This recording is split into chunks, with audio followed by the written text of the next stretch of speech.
Kendrick's latest move? Dropping a music video for his diss track and having fans sing along during a Juneteenth performance. Talk about adding insult to injury. Drake's reaction? Let's just say he's not taking it in stride. Rumor has it he's on the verge of a meltdown, with his inner circle pushing him to retaliate. This beef is heating up fast and fans are bracing themselves for what's next. It's hard not to admire Kendrick's audacity. He's not just throwing shade, he's casting a full eclipse. Unlike some artists who play it safe, Kendrick's going all out, no holds barred. But let's be real. This started getting personal when Drake brought Kendrick's family into the mix. Since then, Kendrick's been relentless. His track Euphoria was the knockout punch that left Drake reeling. The Canadian rapper's been struggling to keep his composure, and some fans are genuinely worried about his mental state. Looking back, Drake might be wishing he'd taken a page from J. Cole's book and stayed out of this lyrical war zone. Instead, he's finding himself constantly roasted online, with each of Kendrick's moves leaving him more vulnerable. Picture this. It's 2013, and Kendrick Lamar drops a verse on Big Sean's track Control that shakes the rap world to its core. He's not just throwing shade, he's casting a shadow over the entire industry, putting everyone on notice that he's gunning for the throne. Now, most rappers took this as a playful challenge, a bit of friendly fire in the competitive world of hip-hop. But Drake? Oh no, he took it personally. It was like Kendrick had poked a bear and Drake's ego couldn't handle it. In his verse, Kendrick name-dropped a who's who of rap royalty. "I got love for you all, but I'm trying to murder you ninjas," he declared, calling out everyone from J. Cole to Tyler, the Creator. This wasn't just a verse. It was a gauntlet thrown down at the feet of rap's elite. And while others laughed it off, Drake's wounded pride turned this into the opening salvo of a beef that would simmer for years. This wasn't just friendly fire anymore, it was the start of a full-blown rap Cold War. Fast forward to the release of Drake and J. Cole's track, First Person Shooter. They dropped a lyrical bomb, positioning themselves alongside Kendrick as rap's holy trinity. J. Cole spat. "Love when they argue who the best MC is. Is it K-Dot, is it Aubrey, or is it me? We the big three like we started a league. But right now I feel like Muhammad Ali." Talk about throwing down the gauntlet. But Kendrick? He wasn't about to let that slide. He came back swinging in his collab with Metro Boomin like that. His response was pure fire. If he walked around with that stick, it ain't Andre 3K. Think I won't drop the location, I still got PTSD. Mother F the Big Three Ninja, it's just Big Me. Kendrick wasn't just rejecting the Big Three concept, he was declaring himself the one and only. This wasn't just a rebuttal, it was a declaration of war. So, Drake and J. Cole thought they were paying homage to Kendrick by including him in their Big Three lineup. But Kendrick? He wasn't having any of it. Maybe it was the history with Drake, or maybe he just wanted to stand alone at the top, but he came out swinging. Enter Metro Boomin, stirring the pot like a master chef. He's got his own beef with Drake, and he saw an opportunity to fan the flames. Suddenly, fans were jumping on the Clown Drake bandwagon faster than you can say BBL Drizzy. Drake, never one to back down, hit back with a double whammy. Push-ups and tailor-made. For a hot minute, it looked like he might have the upper hand. But then, Kendrick drops Euphoria, a 6-minute lyrical nuke that had everyone's jaws on the floor. Just when we thought it couldn't get any hotter, he follows up with 616 in LA. This wasn't just a diss track, it was a full-on expose. Kendrick was spilling tea left and right, talking about moles, traitors, and painting Drake as some kind of rap game villain throwing cash around for dirt. This beef isn't just about bars anymore, it's getting personal, it's getting messy, and it's got the whole hip-hop world on the edge of their seats. Kendrick's not just trying to win a rap battle, he's aiming to end Drake's whole career. Drake, not one to back down, came out swinging with Family Matters, and boy did he go for the jugular. Drake's strategy? Hit Kendrick where it hurts, his personal life. He drew a provocative parallel between Kendrick and Whitney's relationship and the infamously turbulent union of Whitney Houston and Bobby Brown. That's not just throwing shade, that's launching a whole eclipse. But Drake didn't stop there. He took aim at Kendrick's role as a father, spitting lines like, "Aye, some Bobby is, I want to know what Whitney need. All that puppy love was over in your L, why you never hold your son and tell him say cheese." Drake's pulling no punches, bringing kids into the mix. It's a controversial move, but in the world of rap beefs, sometimes there are no boundaries. Now, here's where it gets interesting. Drake's not just making wild accusations, he's referencing Kendrick's own admissions of relationship struggles from Mother I Sober on Mr. Morale and the Big Steppers. Kendrick laid bare his insecurities and infidelities. Insecurities that I project, sleeping with other women when she's hurt. The purest soul I know, I found her in the kitchen asking God, where did I lose myself, and can I be forgiven? Drake's diss track is more than just lyrical warfare. It's a calculated move to expose Kendrick's vulnerabilities. He's turning Kendrick's own words against him while also bringing up unconfirmed allegations of domestic issues. Other certain things too now. There was a shocking story about you, and I was like, there's no way this is true. Yeah. When they said you were in Vegas and you beat some guy bloody and you did something to some female. Yeah. And they said they had evidence and all of this, and then I never heard anything about it again. Yeah, because it's foolishness. Mm-hmm. That's the most ignorant stuff I ever heard made up. I was like, Kendrick did that? I doubt it. And, you know, that person, whoever made that up, owes an apology. Not to me, but to women that actually go out there and get abused. You dig what I'm saying? That's a real issue, and to be putting a person name that stands for someone way more better, that's been raised way more better than that. That's not cool. There's people out there that really get abused, and there's women out there that get abused and don't say nothing, and live their life with it. So because I was like, I'm sure if that happened, there'd have been a police report. You would have been arrested. That's foolishness. That's ignorant. That's only ignorant, 100%. When you hear things in the news, certain things I believe about artists. That story, I didn't even think that was remotely close to your character at all. Man, you be in jail, man. They put you under the jail. You can't run from that money. Can't run. Drake's diss track didn't just stir the pot, it set the whole kitchen on fire. He threw out some wild theories about Kendrick's family life, suggesting that Kendrick's kids might actually be his manager, Dave Freeze. Talk about dropping a bombshell. And you know what? Fans started connecting the dots. They noticed Whitney, Kendrick's fiancée, follows Dave on Instagram but not Kendrick. Plus, Dave's always in the comments of Whitney's posts about the kids. It's like Drake opened Pandora's box of rumors. But Kendrick? Oh, he was ready. He hit back with Meet the Grams, and let me tell you, he did not come to play.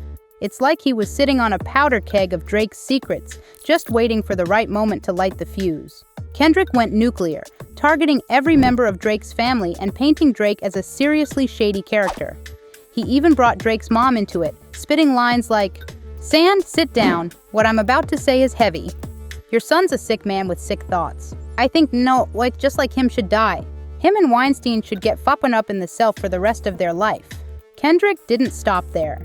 He accused Drake of hating black women, having a king-sized fetish, and even keeping sex offenders on his payroll. He brought up the controversial friendship between Drake and Millie Bobby Brown when she was just 14, reigniting discussions about appropriate boundaries. What about your relationship with Drake? Tell me about your friendship. How did this all come about? I love him. I met him in Australia, and he's honestly so fantastic and a great friend and a great role model. You know, we just texted each other the other day, and he was like, "I miss you so much." I was like, "I miss you more." He's coming to Atlanta, so I'm definitely gonna go and see him. I'm so excited. Yeah. What advice does he give you? Like, what does he say? About boys. He helps me. What? Yeah. He's great. He's wonderful. I love him. What's his advice for boys? You know, that stays in the text messages. Drake's past actions with younger fans have definitely raised some eyebrows, and Kendrick's not letting anyone forget it. That incident you mentioned? It's a perfect example of why people are questioning Drake's behavior. Here's the deal. During a 2010 concert, when Drake was about 23, he brought a fan on stage. After some flirtatious banter, he kissed her neck, then asked her age. When she said she was 17, instead of backing off, he made some questionable comments and kissed her again. This event, combined with the Millie Bobby Brown situation you mentioned earlier, paints a picture that Kendrick is clearly trying to exploit in his diss tracks. Y'all gonna have me getting carried away again. I get in trouble for shit like this. How old are you?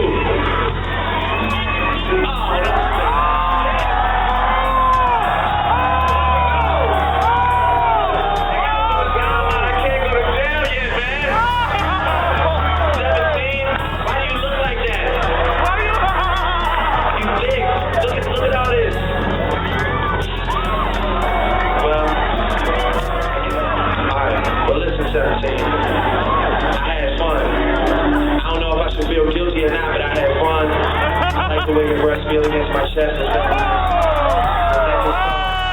I just want to thank you.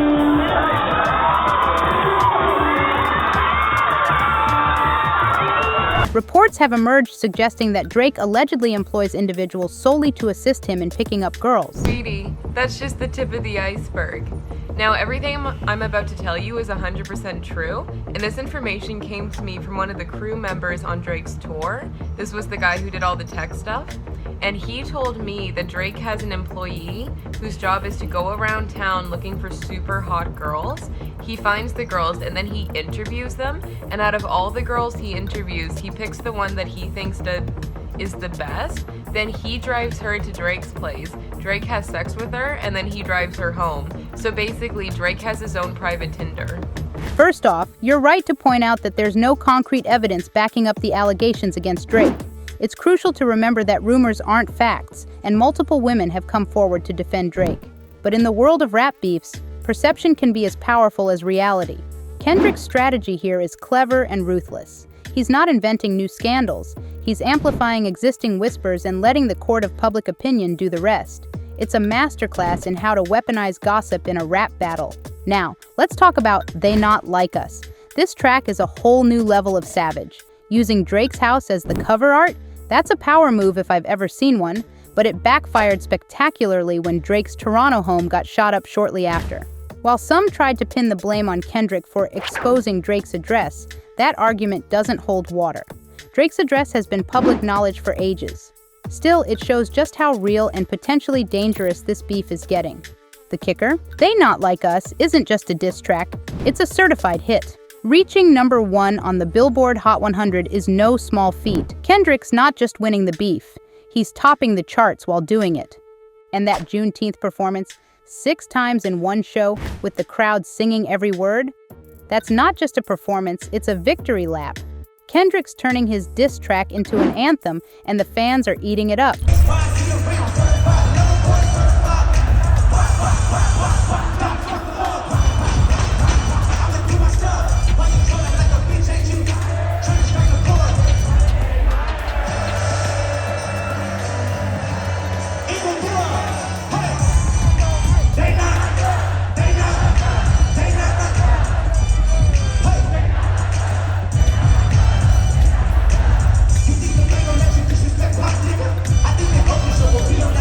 First, that Juneteenth performance, Kendrick didn't just perform They Not Like Us, he turned it into a full-blown event. Imagine thousands of people chanting your rival's takedown, not once, not twice, but 6 times. That's not just a diss, it's psychological warfare. You've got to wonder what that does to Drake's psyche, hearing his own fans singing along to his destruction. But Kendrick wasn't done. He dropped the music video for They Not Like Us, and it's blowing up faster than a fireworks factory. 30 million views in just 3 days? That's not just viral, that's a cultural phenomenon. Kendrick's not just winning the rap battle, he's dominating the cultural conversation. Now here's where Kendrick gets really clever. Remember those rumors about his family life that Drake tried to stir up? Kendrick shut that down with one simple, powerful image. By including a shot of him walking with Whitney and their kids, he's not just refuting the allegations, he's flipping the script entirely. It's like he's saying, "You tried to come for my family? Here we are, stronger than ever." This move is brilliant on multiple levels. It addresses the rumors without dignifying them with a direct response. It humanizes Kendrick in the midst of this heated beef, and it subtly reminds everyone that Drake brought families into this.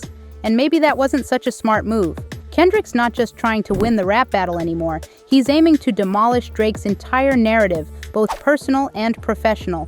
He's turning Drake's attacks back on him, all while cementing his own status as a chart-topping, headline-grabbing force in hip-hop.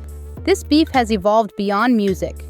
It's a full-on media spectacle, a war of public perception, and right now, Kendrick seems to be holding all the cards. The big question is, how will Drake respond? Can he find a way to turn this around? Or is Kendrick's momentum unstoppable at this point? The family matter and the truth for the matter. He was God's plan to show you out of the lie.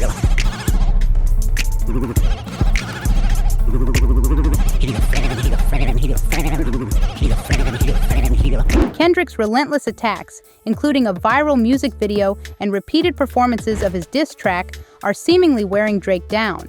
Fans are starting to sympathize with Drake, especially as he hints at mental health struggles on social media. This is criticism. Maybe I do.